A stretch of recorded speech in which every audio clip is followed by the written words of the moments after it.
안녕하세요. 저는 40대 사연자입니다.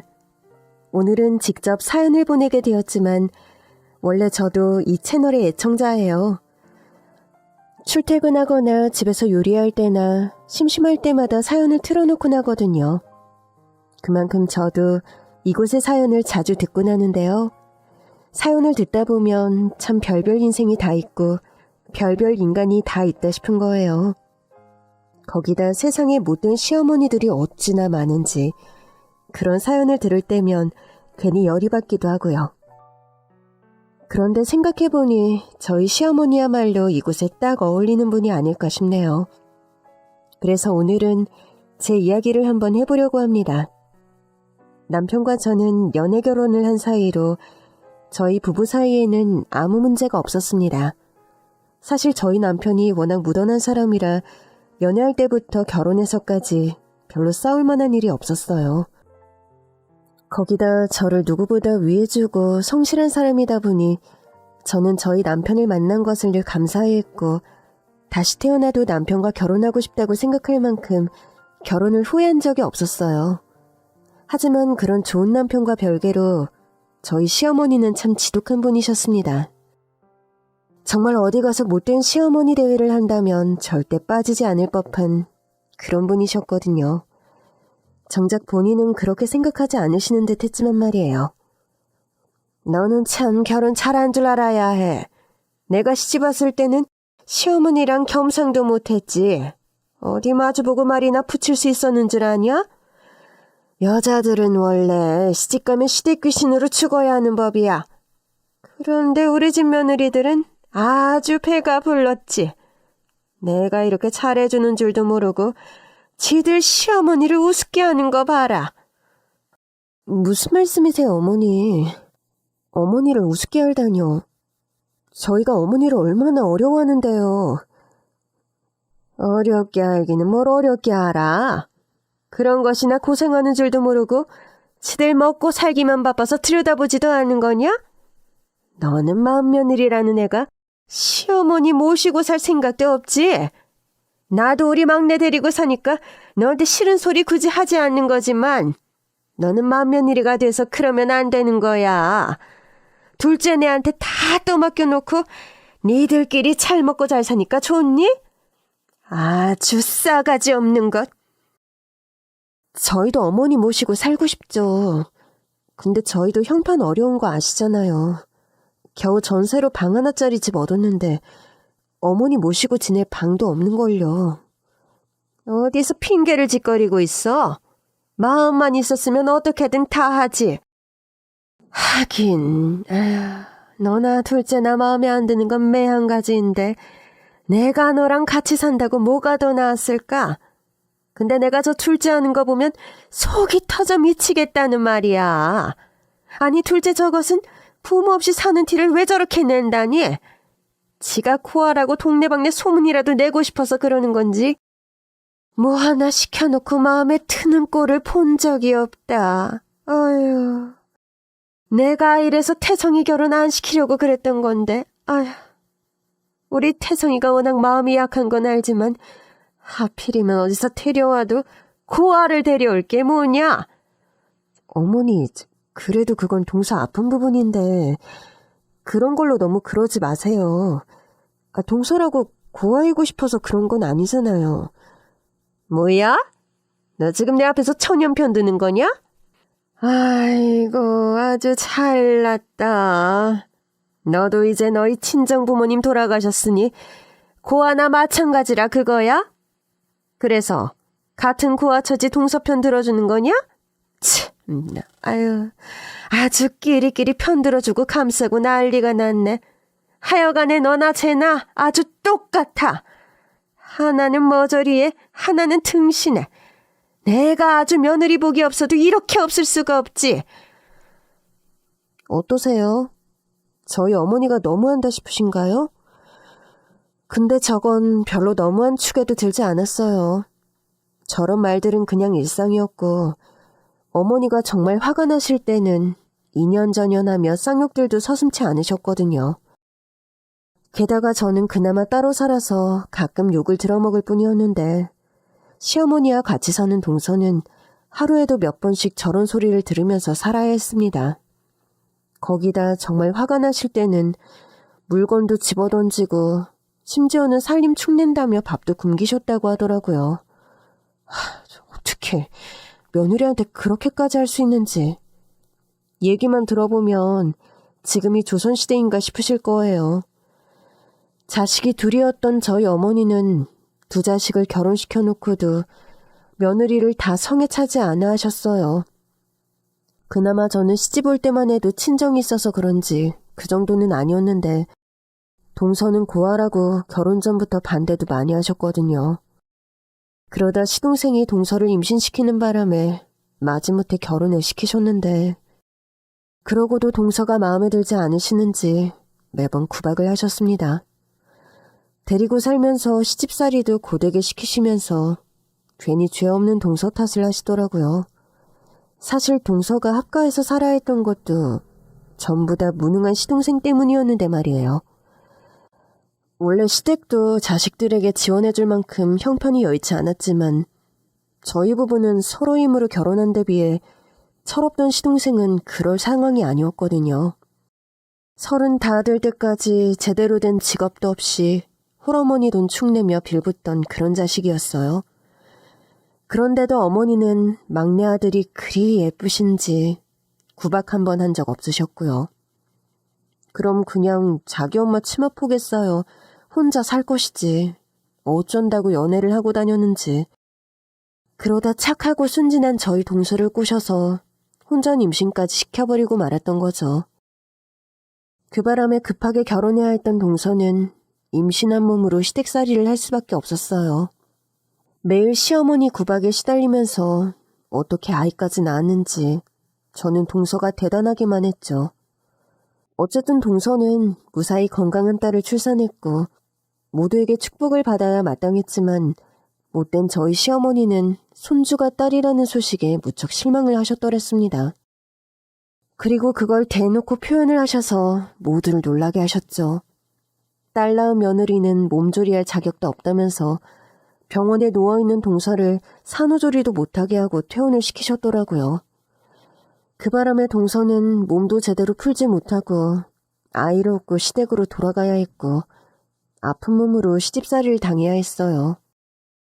친정이 없는 며느리라고 그렇게 함부로 하셨던 거죠.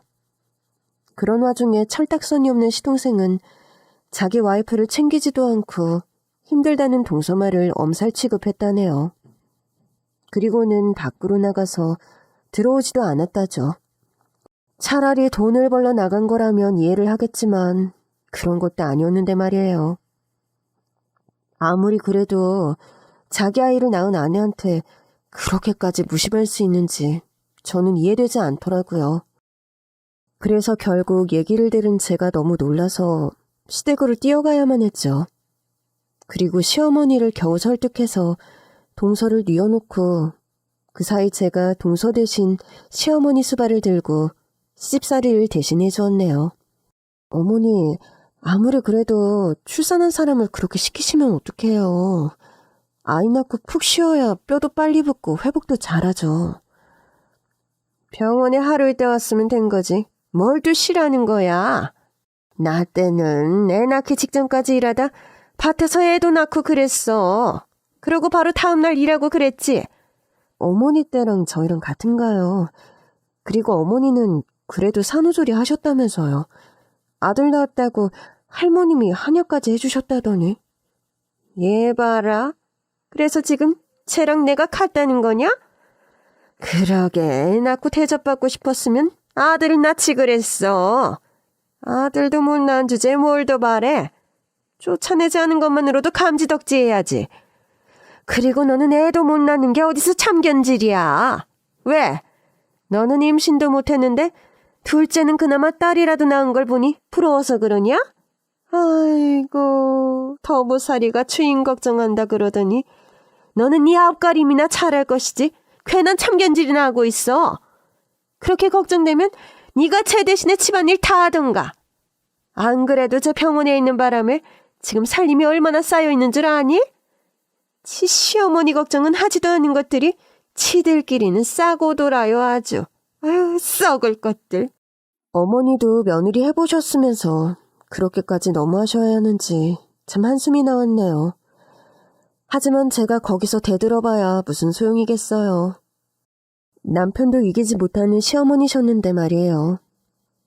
그러고 보면 저희 남편은 참 효자 중 효자였지만 이상하게도 저희 시어머니는 그런 남편을 아끼지 않으셨습니다. 시아버지 일찍 돌아가시고 집안 위에 힘써온 건 저희 남편이었는데 어머니는 그런 장남의 고생을 알아주신 적이 없으셨어요.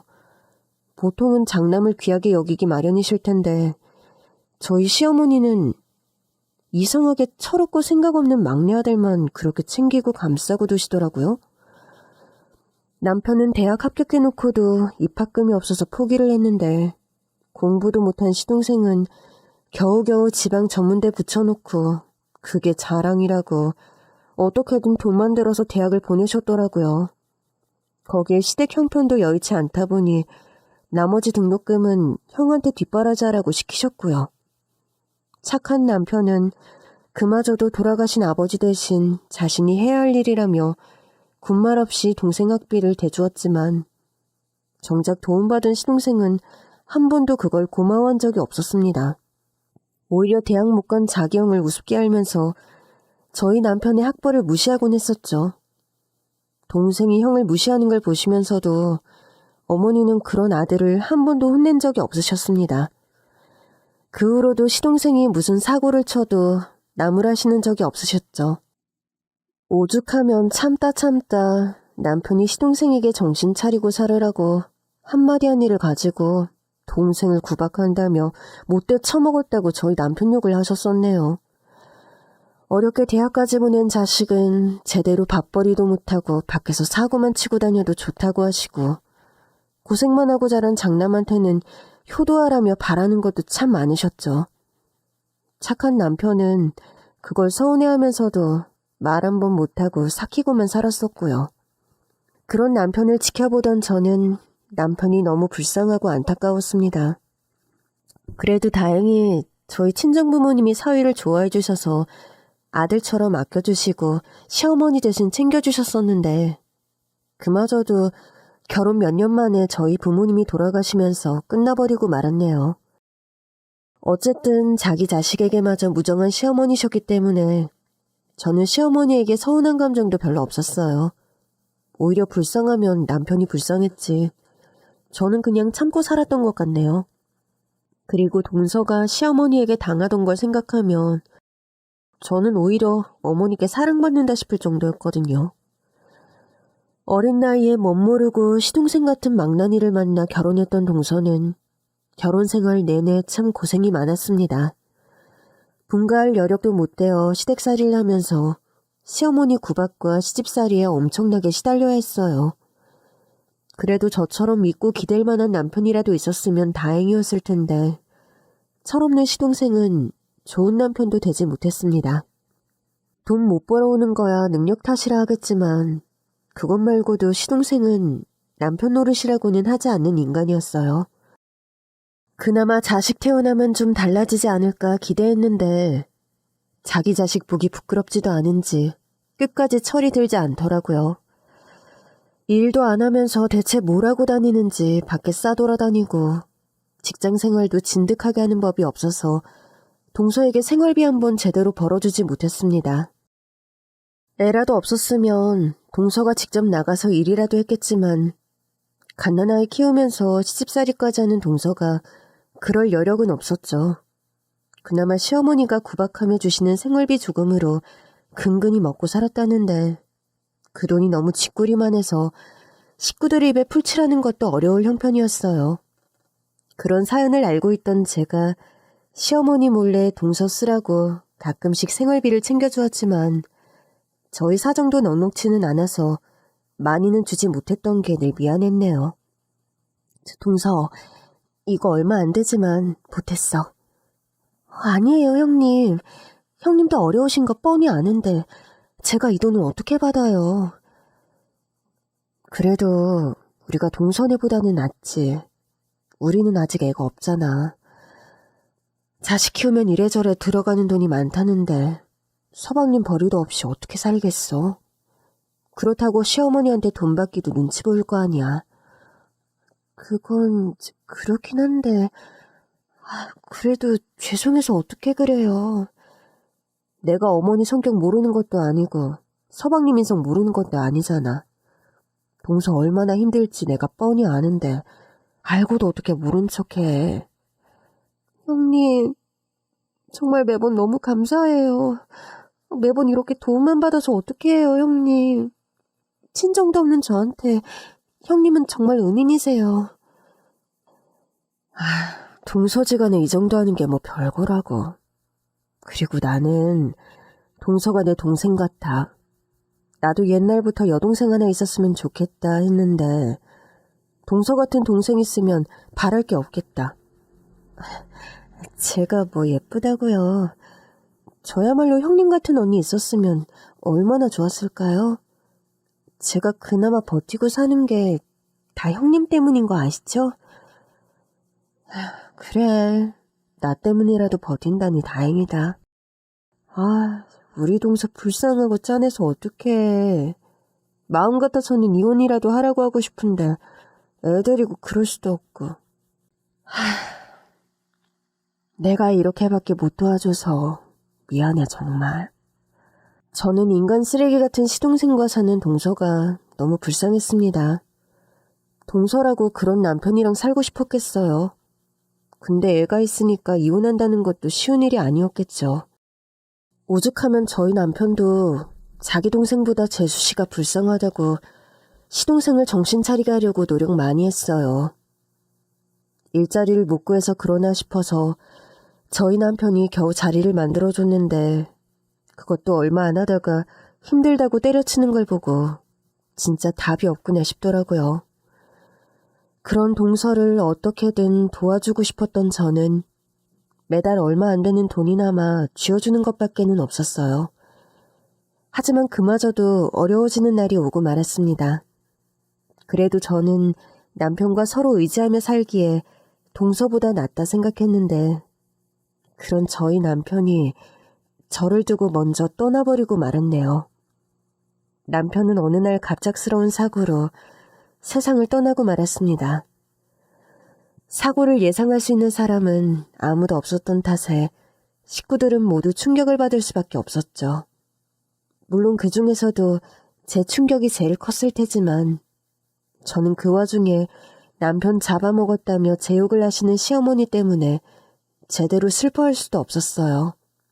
그래도 동서만큼은 저를 진심으로 위로해 주더라고요. 그렇게 남편이 떠난 뒤로 저는 많이 힘든 시기를 견뎌야 했습니다. 나쁜 일은 한꺼번에 찾아온다고들 하더니 남편이 죽자마자 기다렸다는 듯 안 좋은 일들이 생기더라고요. 다니던 회사에서 해고를 당하고 살던 집에서 전세금을 왕창 올려달라는 바람에 쫓겨나듯 이사를 가야만 했습니다. 남편이라도 있었더라면 어떻게 상의를 해봤을 텐데 저 혼자 남겨지니 뭘 어떻게 해야 할지 모르겠더라고요. 가뜩이나 남편 장례 치른다고 모아둔 저축도 다 써버렸거든요. 그렇게 없는 돈으로 겨우겨우 집을 얻은 것이 반지하 빌라였습니다. 하지만 천식을 앓던 제게 반지하는 쥐약이나 다름없었고 그래서 반지하만은 피해보려고 시댁에 도움을 부탁하기도 했었어요. 저는 남편 잃고 과부가 된 저를 어머니가 불쌍하게 여기실 거라 생각했거든요. 그래서 염치불고하고 시댁을 찾아갔는데 어머니는 더 이상 저를 며느리라고 생각하지 않으시는 건지 저를 남보다 못하게 대하시며 문전박대 하시더라고요. 어머니, 제가 일만 구하면 금방 갚을 테니까 몇백이라도 좀 도와주시면 안 될까요? 지금 제가 가진 돈으로는 전셋집도 구하기 어려워서요. 얘 좀 봐라. 돈이 모자라면 어디 고시원이라도 들어가면 될 것이지. 왜 나한테 도움을 부탁하니? 너 나한테 도움 맡겨놨냐? 어머니, 제가 안 갚겠다는 것도 아니고 당장 상황이 급해서 몇 달만이라도 도와달라는 말이에요. 그것도 어려우세요? 어렵거나 말거나 내가 널 왜 도와줘? 그리고 너 그 어머니 소리 좀 집어쳐라. 내 아들도 없는데 내가 너한테 어머니 소리 들어야겠니? 준성이 죽었으면 너랑 나랑 인연도 끝인 거지. 내가 너를 도와줘야 할 이유가 있냐? 하다못해 우리 집 핏줄이라도 있었으면 또 몰라. 자식도 못 낳는 년이 내가 뭐하러. 어머니, 정말 너무하시네요. 저는 그래도 여태 어머니를 진심으로 모시려고 했었는데 어머니가 어쩜 저한테 이러실 수가 있으세요? 너무하긴 뭘 너무해. 너무한 건 염치 없는 너지. 네가 지금 네 친정부모도 죽고 없어서 나한테 피를 붙으려는 모양인데. 그럼 일찍 죽은 네 부모를 탓해야지. 왜 내 탓을 하니? 하여간 나는 너 도와줄 생각 없으니까 앞으로 나한테 어머니 소리도 하지 말고 우리 집 찾아올 생각도 하지 마라. 준성이 살아있을 때나 자식 취급한 거지. 아들도 없는 마당에 내가 돈 없는 며느리까지 거둬야겠냐? 먹고 죽을래도 너 도와줄 돈 없으니까 썩 꺼져! 저는 시어머니가 정말 너무하다 싶었습니다. 어머니가 정말 힘드신 상황이라면 저도 애초에 그런 부탁할 생각도 안 했을 거예요. 근데 어머니가 몇백 정도 융통하기 어려울 사정은 아니셨거든요. 시동생 사고치고 갚아주실 돈은 늘 어디서 나오셨으니까요. 하지만 저나 저희 남편에게 주실 돈은 10원 한 장 아까우셨나 봅니다. 그래도 가족이었던 정이 있었을 거라 생각한 제가 미련했네요. 결국 저는 그 길로 시댁으로 발걸음을 끊어버렸고 다시는 시댁을 찾지 않았습니다. 시댁에서도 가난한 며느리는 남보다 못한지 그 후로 연락 한 번이 없더라고요. 그래도 동서와는 계속 인연을 맺고 싶었어요. 그나마 동서편 들어주던 저까지 없으면 동서 혼자 그 집에서 구박대기를 자처하며 얼마나 괴로울까 싶었거든요. 여전히 정신 못 차린 시동생을 생각하면 더 걱정이 되었죠. 그런데 그런 동서가 제가 시댁과 연을 끊은 뒤 드디어 이혼 결심을 했더라고요. 남편 주고 쫓겨난 저를 보니 정신이 들었다고 했어요. 어머니가 정말 너무하셨어요. 저한테 그러시더라도 형님한테는 그러시면 안 되는 건데 어떻게 사람이 그럴 수가 있어요? 그래서 저도 이제 그만하려고 그래요, 형님. 그게 무슨 말이야. 뭘 그만해? 저 이제 이혼하려고요. 그동안은 애도 어리고 저도 혼자 살 자신이 없어서 이혼 생각을 못했었는데 이제는 참기도 너무 지쳤어요. 철들 거라 기대했던 남편은 몇 년째 바뀌지를 않고 시어머니는 엄한 저만 붙들고 괴롭히시니 저도 더는 못 버티겠네요. 그런 와중에 유일한 제 편이셨던 형님까지 없으니까 제가 더 이상은 그 집에 못 있겠어요. 그래서 저 이혼하려고요, 형님. 그래, 나도 동서 혼자 그 집에 어떻게 두고 나오나 걱정했는데 이혼한다니 차라리 잘 됐다 싶네. 가망이 있어야 남편을 붙들고 살지. 나도 시동생 망나니 같은 거 다 아는데 어떻게 그런 놈이랑 계속 살으라고 하겠어? 그딴 놈이랑 사느니 차라리 이혼하고 혼자 애 키우는 게 나을지도 몰라. 물론 아직 애가 어리고 혼자 힘들겠지만 나도 별 도움은 안 돼도 동서 도와줄게. 아니에요, 형님. 제가 그동안 받은 것만으로도 죄송한데 여기서 어떻게 형님 도움을 더 바라겠어요. 오히려 제가 형님을 도와드려야 맞는 건데 지금은 제가 그럴 여력이 안 돼서 죄송해요, 정말. 무슨 소리 하는 거야. 내가 형님인데 내가 동서를 도와야지. 나는 혼자니까 괜찮지만 동서는 딸린 식구도 있는데 도움 받아야지. 아무튼 이혼하고 갈 곳 없으면 나한테 연락해. 내가 어떻게든 동서 도와줄 테니까. 알겠지? 아련한 표정을 짓는 동서에게 저는 어떻게든 꼭 돕겠다고 말을 했지만 동서는 제게 연락을 하지 않았습니다. 시댁과 연락이 끊겨 소식을 모르는 사이 시동생과 이혼을 한 동서에게서 연락이 끊겨버렸거든요. 시동생 때문인지 쓰던 번호까지 바꾸고 아예 연락이 없더라고요. 대체 무슨 일이 있는 건지 너무 걱정이 되었지만 제 쪽에서 연락을 할 수 있는 방법이 없어서 답답하기만 했습니다. 유치원생 시조카를 데리고 어디서 어떻게 살고 있을지 너무 걱정이 되더라고요. 그러는 와중에도 시간은 속절없이 흘러 어느덧 5년이라는 세월이 흘려버렸습니다. 5년이 적지 않은 시간이 아니었는데도 저는 여전히 반지하 집을 떠나지 못하고 있었네요. 사는 게 왜 이리 팍팍하고 힘든지 아무리 열심히 살아도 도통 나아지지 않더라고요. 가끔 힘들 때면 죽은 남편이 생각이 나서 가끔씩은 빨리 남편 곁으로 가고 싶다는 생각을 하기도 했어요. 삶에 대한 기대보다 고단함이 더 큰 탓이었죠. 그렇다고 질긴 목숨 함부로 할 수도 없어서 그냥 근근히 먹고 살아가던 중 저는 갑자기 찾아온 동서를 만나게 되었습니다. 5년 동안 이사가지 않았던 저희 집을 동서가 찾아오서는 하룻밤 자고 가겠다고 하더라고요. 형님, 잘 지내셨어요? 동서, 그동안 대체 어떻게 된 거야? 내가 연락하라고 그렇게 당부를 했는데. 죄송해요, 형님. 저도 나름대로 정신이 없었거든요.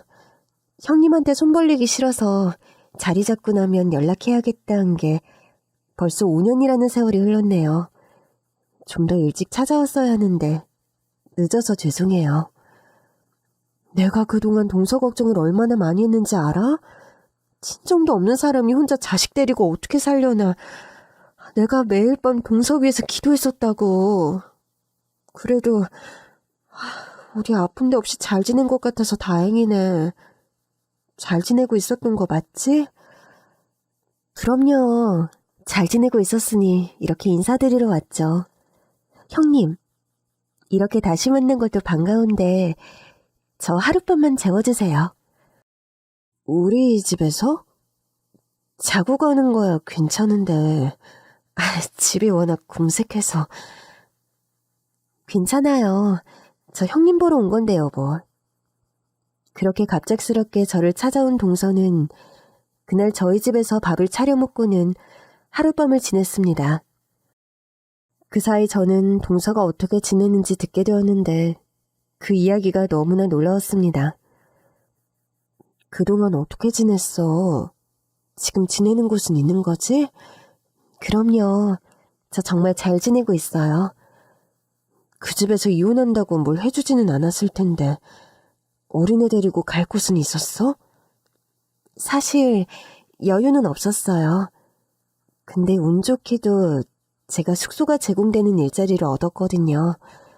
그래서 지낼 곳 걱정 없이 지냈어요. 그러다가 돈 마련해서 지금은 이사를 했고요. 다행이다. 정말 이사 온 곳은 어디야? 살만한 건 맞아?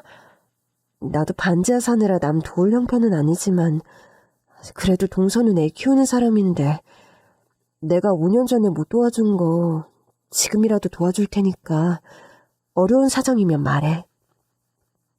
아니에요. 제가 도움바라고 형님 찾아온 것도 아닌데요, 뭘. 그리고 사실 저 돈 많아요. 형님, 저 지금 사업하거든요. 뭐? 사업을 한다고? 5년 사이 동서에게는 아주 많은 일들이 있었습니다. 처음에는 방 하나 딸린 가게에서 먹고 자고 일하며 고생을 하다가 열심히 모은 돈으로 작은 사업을 시작했대요. 워낙 재주 많고 똑똑한 동서라 하면 뭐든 잘하겠다 싶었지만 설마 사업을 할 줄은 몰랐습니다. 사실 시조카가 아토피를 앓고 있었는데 그래서 평소에 동서가 아이가 쓰는 화장품이며 비누를 직접 만들어 쓰곤 했는데 누가 그걸 보더니 자기도 쓰고 싶다며 만들어 달라고 했답니다. 그래서 하나둘 돈 받고 팔기 시작하다가 주변에 입소문이 나서 작게 사업을 시작했고 그게 5년 사이 성장해서 지금은 브랜드를 내고 백화점에까지 입점을 하게 되었다는 거죠. 처음에는 욕심 안 내고 부업 삼아 시작했던 건데 다행히도 제 노력을 알아봐 주시는 분들이 계시더라고요. 그러다가 운 좋게 입소문이 나고 지금은 직원들도 두고 사업 잘하고 있어요. 이제는 백화점에 입점도 해서 수익도 상당하고요. 그래서 저 돈 많아요, 형님.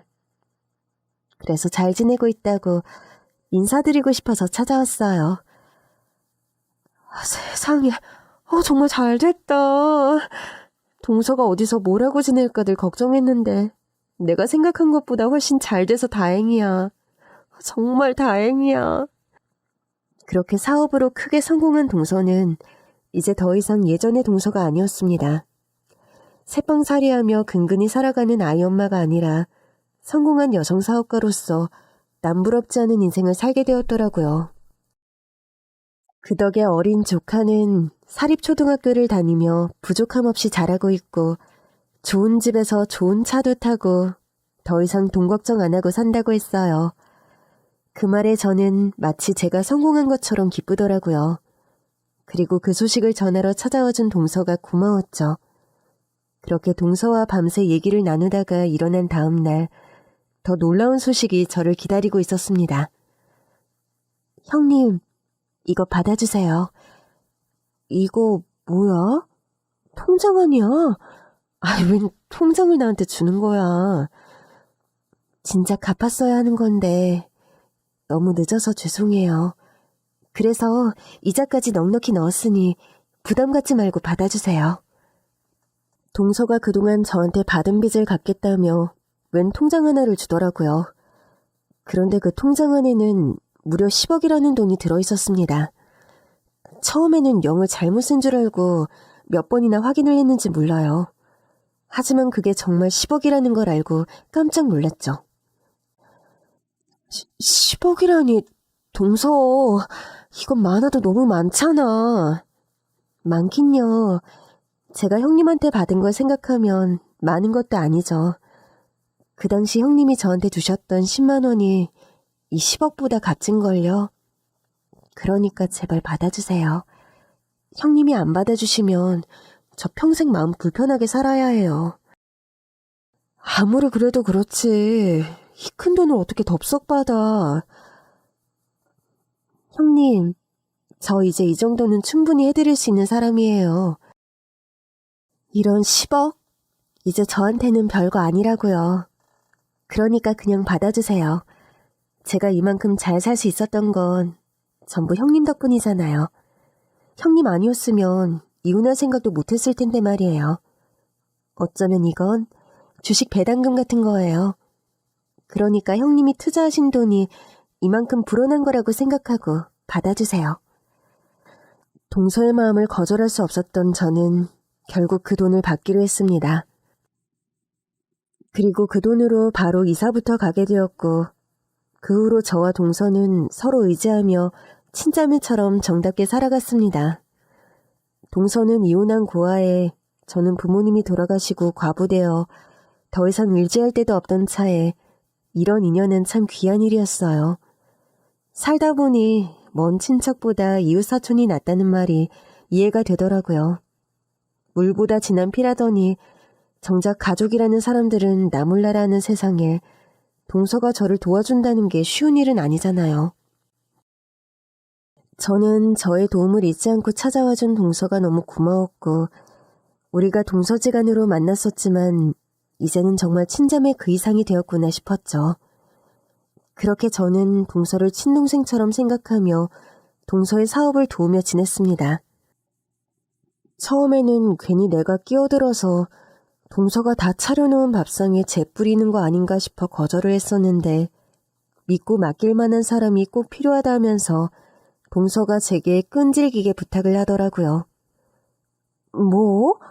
동업이라니 그게 무슨 말이야. 동서가 다 이뤄놓은 사업을 내가 왜? 형님 아니면 맡길 사람이 없어서 그래요. 아니지 그래도 난 사업 같은 건 해본 적도 없고 내가 뭘 할 줄 알아야 말이지. 어려운 거 없어요. 형님 워낙 손도 빠르고 빨리 배우시잖아요. 제가 천천히 알려드리면 충분히 하실 수 있을 거예요. 그래도 내가 괜히 민폐 끼치는 거 아닌가 모르겠네. 민폐라뇨. 제가 형님 도움 필요해서 부탁드리는 건데요. 제가 친정이 있기를 해요, 남편이 있기를 해요. 그렇다고 생판 모르는 남한테 도와달라고 할 수도 없고. 저는 형님 말고 어디 믿을 데도 없어요. 그래, 그럼 내가 한번 해볼게. 시키는 대로 열심히 해볼 테니까 동서가 나 많이 가르쳐줘. 동서 덕분에 내가 명함도 파보고 10 동생보다 한 동서가 낫네. 그렇게 저는 동서를 도와 일을 함께하게 되었고 그 후로 궁핍했던 저의 경제 사정과 여력 또한 많이 나아지게 되었습니다. 동서가 제게 빚을 갚겠다고 쥐어주었던 그 돈 10억만 해도 충분히 고마운 일이었는데 이렇게 일까지 믿고 맡겨주며 제2의 인생을 찾게 해준 것이 제게는 너무나 고마운 일이었어요. 그래서인지 주변에서도 제가 인복이 있는 거라며 부러워들 하더라고요. 하지만 좋은 소식일수록 조심하라고 했던가요? 그런 저의 기쁜 소식은 어느새 시모의 귀에까지 들어갔고 어떻게 알아냈는지 어느 날 시모와 시동생이 제가 사는 집까지 찾아왔더라고요. 어머니가 어쩐 일이세요, 여긴? 어쩐 일은 어쩐 일이야. 이달 소식 듣고 찾아왔지. 근데 너는 시어머니 앞에서 할 소리가 그것밖에 없냐? 오랜만에 만난 게 반갑지도 않니? 하여간에 이것들이 시어머니를 뭐로 아는 건지 너희들 정말 너무하는 거 아니냐? 무슨 소리 하고 싶으신 건지 모르겠지만 저희가 어머니한테 그런 얘기 들을 이유 있나요? 얘 말하는 것 좀 봐라. 내 아들 죽었다고 이제 시애미까지 나 몰라라 하겠다 이거냐? 뭐라고요? 아들 죽었으니 이제 연 끊겼다고 하셨던 건 어머니시잖아요. 그런데 이제 와서 갑자기 무슨 얘기세요? 제가 어머니 알고 말고 할 게 있나요? 언제는 더 이상 시댁으로 찾아오지도 말라고 하셨으면서? 너 그때 일을 여태 담아두고 있었던 거니? 아, 세상에. 나는 네가 다른 건 몰라도 성품 하나는 괜찮은 줄 알았는데 그것도 아니구나. 속이 그렇게 패배 꼬여서 어쩌니. 그때는 내가 그럴 수밖에 없었잖니. 아들 그렇게 죽고 가뜩이나 힘들어 죽겠는데 그런 나한테 네가 도와달라 어쩌라 하는데 내가 널 어떻게 도와주니? 나도 내 코가 석자인데. 어머니, 그렇게 힘드시지 않으셨잖아요. 그렇다고 아들 죽었으니 찾아오지도 말라는 건 잘하신 건가요? 아무튼 저도 이제 와서 옛날 얘기 꺼내고 싶지도 않고 왜 찾아오셨는지 용건이나 말씀하세요. 대체 저희 집은 어떻게 알고 오셨어요? 내가 며느리 사는 집을 모르는 게 더 이상한 거 아니냐? 그러는 너는 말이야. 이렇게 좋은 집에 이사하게 됐으면 곧바로 나한테 이 연락을 했었어야지. 내가 너 힘들 때 안 도와줬다고 입 싹 닫고 아예 연 끊어버리겠다 그거야 뭐야? 제가 어머니한테 연락을 왜 해요? 이제 더 이상 고부관계도 아닌데요. 설마 지금 저한테 뭐 바라고 오신 거예요? 형수, 그 어른한테 무슨 말뿐새예요. 우리 엄마가 섭섭할 만도 하지. 못 살 때야 서로 힘드니까 부대끼지 말자고 한 거고 한쪽이라도 잘 살게 되면 서로 돕고 사는 거지. 이제 와서 연을 끊었니만이 그런 소리를 왜 해요? 형이 없다고 해도 형수가 우리 형수고 우리 엄마 며느리인 건 변하는 게 아닌데 그거 말 참 섭섭하게 하네요. 기가 막혀서 누가 누구 형수라는 거예요? 나는 당신네들이랑 더 이상 가족할 생각 없고 당신들이 나 쫓아내던 그날 이후로 연 끊긴 거예요. 남편이 죽어서 그런 게 아니라 당신들이 먼저 나를 내쫓았잖아.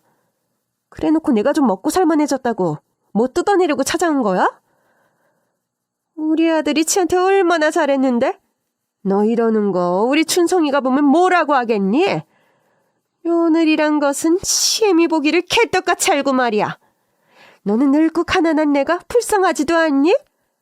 이 겨울에 우리가 갈 곳도 없어서 이렇게 너를 찾아온 건데 그걸 보고도 도와줄 생각이 안 드니? 응?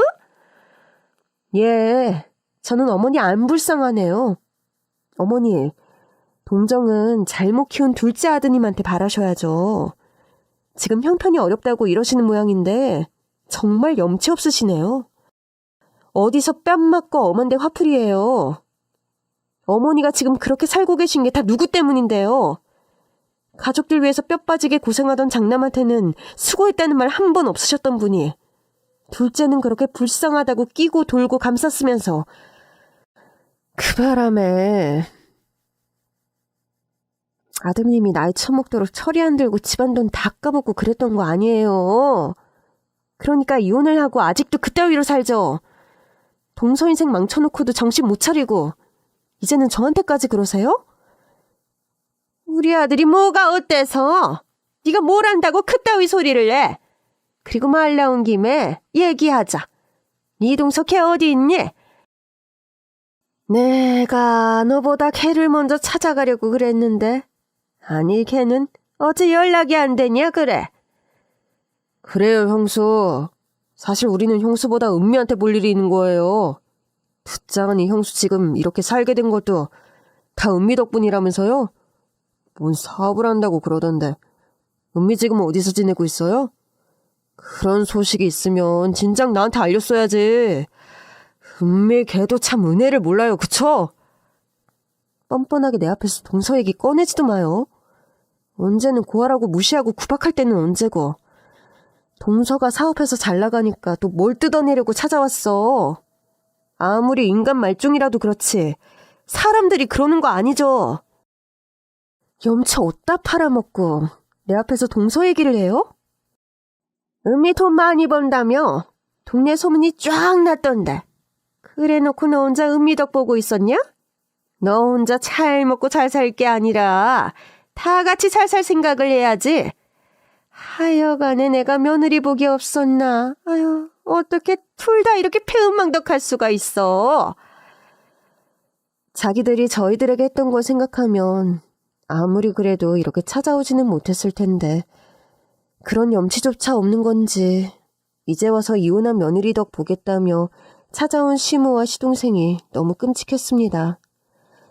차라리 동선의 집 주소를 알아내지 못하고 저를 찾아온 게 다행이구나 싶을 정도였죠.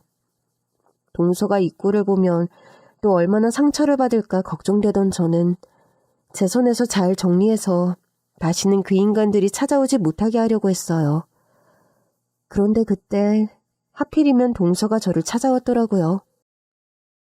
저희 집 앞에 외제차를 대고 내린 동서를 본 시모와 시동생은 눈이 벌개져서 동서에게 달려들었죠.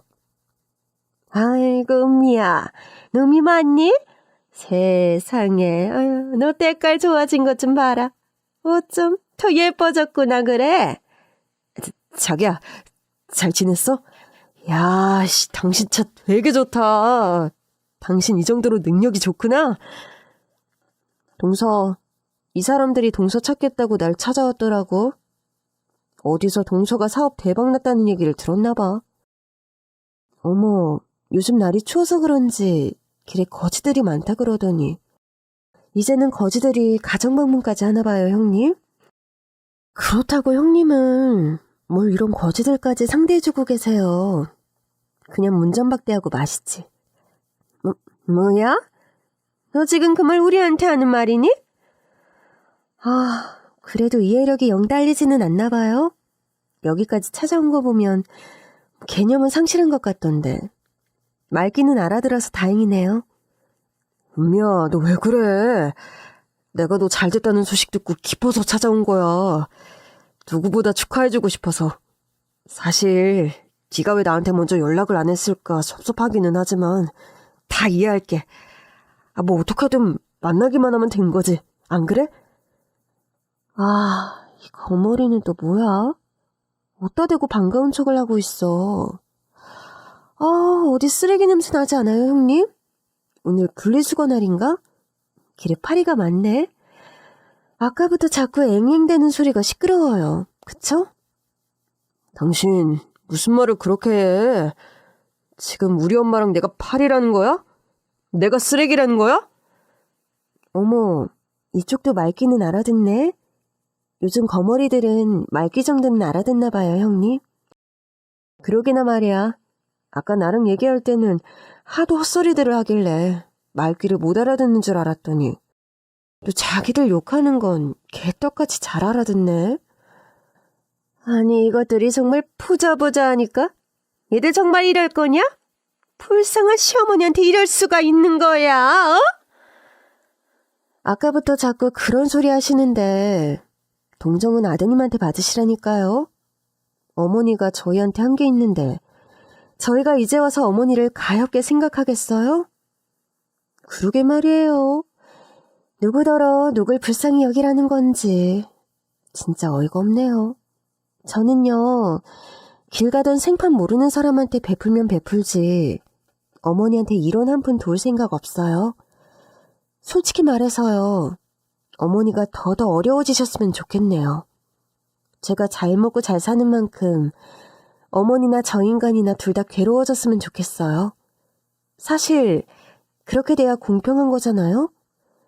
남 괴롭히던 인간들이 잘 먹고 잘 살면 저희 같은 피해자들이 억울해서 어떻게 자겠어요? 너네 정말 이러는 거 아니다. 우리가 한때 오해가 있었던 건 맞지만 다 지나간 일인데 그걸 이렇게 마음에 두고 악독한 마음을 품으면 되겠니? 너희들 마음껏 이따위로 쓰면 다 되돌려받는 거야. 사람이 넉넉해지면 마음도 넉넉해질 줄 알아야지. 어머니, 그래서 어머니가 지금 돌려받고 계시는 거예요. 그러게 진작 좀 잘하지 그러셨어요. 며느리들한테 보통만큼만 하셨어도 지금 어머니 인생이 달라지셨을 텐데. 자식 노릇하던 유일한 자식은 먼저 떠나고 하나 남은 자식은 지엠이 등골 뽑아먹는 천하의 파렴치 아닌 걸 어째요? 그것도 어머니 업이죠 뭐. 아무튼 저희는 할 말 다 했으니까 이제 돌아가 주세요. 저희가 좀 바빠서 말이에요. 야, 니들이 돈 좀 있다고 이래도 되는 거야? 사람이 호소하잖아. 도와달라고. 형수 이러는 거 형이 보면 뭐라고 생각하겠어요? 당신도 예전 같은 거 없어? 당신은 어차피 챙길 부모도 없잖아. 가족이라고 없는 주제에 더럽게 치사하게 구네.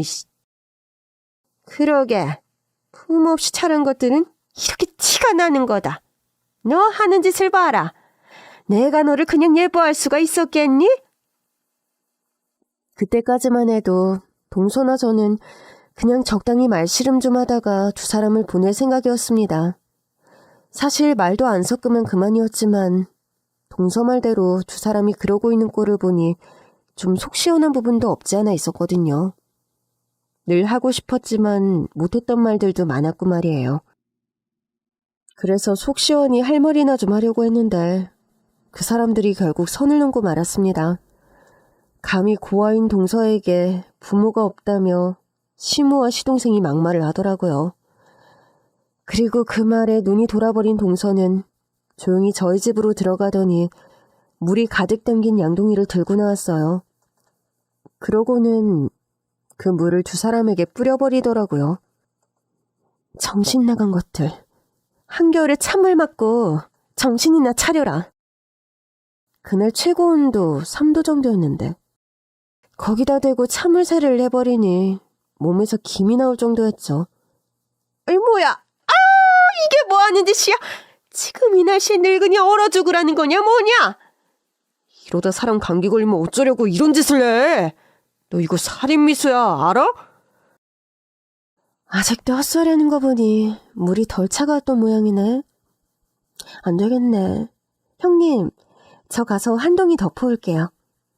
아니야, 미안해 여보. 내가 너무 놀라서 그랬어. 그러지 말고 우리 들어가서 얘기 좀 하면 안 될까? 이대로 여기 서 있기는 너무 춥고, 그리고 우리 엄마는 진짜 노인이잖아. 이걸 어떻게 돌아가. 집안에서 옷만 말리고 갈게. 누구 마음대로 남의 집에 들어간다 만다해요. 이사 온 지 얼마 안 돼서 쓰레기는 안 드릴 건데. 그쪽 말대로 이 날씨에 물에 쫄딱 맞고 계속 서 있을 수 있겠어요? 그러다 괜히 송장 치르지 말고 지금이라도 택시 잡아 타고 집에 가요. 그래. 그리고 앞으로 다시는 여기 얼쩡거릴 생각하지 마. 나한테 연락하거나 찾아올 생각도 하지 말고. 그땐 정말 스토커로 신고해버릴 거니까. 요즘 스토커 처벌 센 거 알지? 여차하면 콩밥 먹이는 수가 있으니까 인생 정말로 막장으로 떨어지고 싶지 않으면 다시는 남의 집 찾아오지 마. 어머니도 그 연세에 하나 남은 자식 옥바라지 하고 싶지 않으면 정신 똑바로 차리세요. 괜히 남한테 기댈 생각하지 말고 여태 하시던 것처럼 철없는 아드님 수발이나 드시라고요. 옛날에는 그 집 식구들 앞에서 찍소리도 못하고 참기만 하던 동서였는데 동서가 그렇게 말하는 걸 보니 동서도 참 많이 달라졌다 싶었습니다. 다행히도 동서의 협박 아닌 협박이 제대로 통했던 건지 나불거리던 시동생은 물에 젖은 시모를 데리고 물러났고 그 후로도 저희를 찾아오는 일은 없었습니다. 혹시나 찾아오면 이번에는 제가 물바가지를 끼얹어 줄까 했더니 말이죠.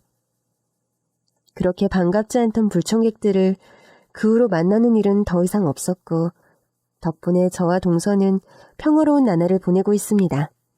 그럼 저희는 앞으로도 열심히 잘 살도록 하겠습니다. 여러분들도 모두 행복하시기를 바랄게요.